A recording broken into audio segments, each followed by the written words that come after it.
আমরা তো সবাই সিঙ্গেল জীবন ধার করতেছি ভাই না বলে ভাই বাঁচতাম না আরে ভাই এত ঘুমাস কেমন ঠিক লাগে আরে বলো না তো চিন্তা থেকে রাতের ঘুমানো কি কষ্ট তো বলতাম না এক কাজ কর তুই সিঙ্গেল ও সিঙ্গেল আমিও সিঙ্গেল তুইও সিঙ্গেল একটা কাজ কর তুই এর আব্বারে গিয়া কইবি অবশ্যই তুমি আর তুই এর আব্বারে গিয়া কইবি আমি আর বাইরে গিয়া কইবো যে কিভাবে কমু বল ছুটে ছুটে কেমনে কেমনে তো ছুটটা একটু ধরেন তুই গিয়া আব্বারে কইবি ও কালু জান গো কালু জান আপনার ছেলে যে বিয়ার উপযুক্ত হয়েছে আপনি বিয়া করেন না কেন ওর আব্বা যদি হয় আমার ছেলে খাস করে না খাওয়াইবো কি তখন ওর আব্বারে কইবি ও কালু জান রিজিক দাতা হইছেন আল্লাহ বিয়া করানোর মালিক আপনি আপনি বিয়া করাইয়া দেন আপনার ছেলে খামাই রোজগার করিয়া আনিব আল্লাহ রিজিক দাতা রিজিক দিয়া দিব আর তুই দিয়া কইবি আর বড় বাইরে নালে আব্বারে যারা ভাই দেহারে কইবি ও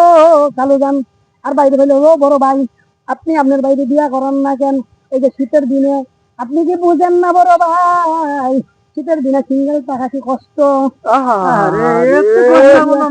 আমি বিয়া তার আব্বারে কইনি ও চাচা যান শুনেন গো চাচা যান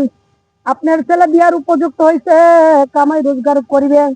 আপনি আপনার ছেলে বিয়া করে দেন অবশ্যই যদি আমারে কয় ও বাতিজা তুমি কথাটা কি কইলাই যে আমার ছেলে তো কামাই রোজগার করে না আমি পরামর্শ দিই ও কালু যান রিজিক দাতার মালিক আল্লাহ আপনি বিয়া করাইয়া দেখেন আপনার ছেলে ইনকাম করে কিনা আপনার ছেলে যদি ইনকাম না করে ওর বই গুতা দিবে বলবে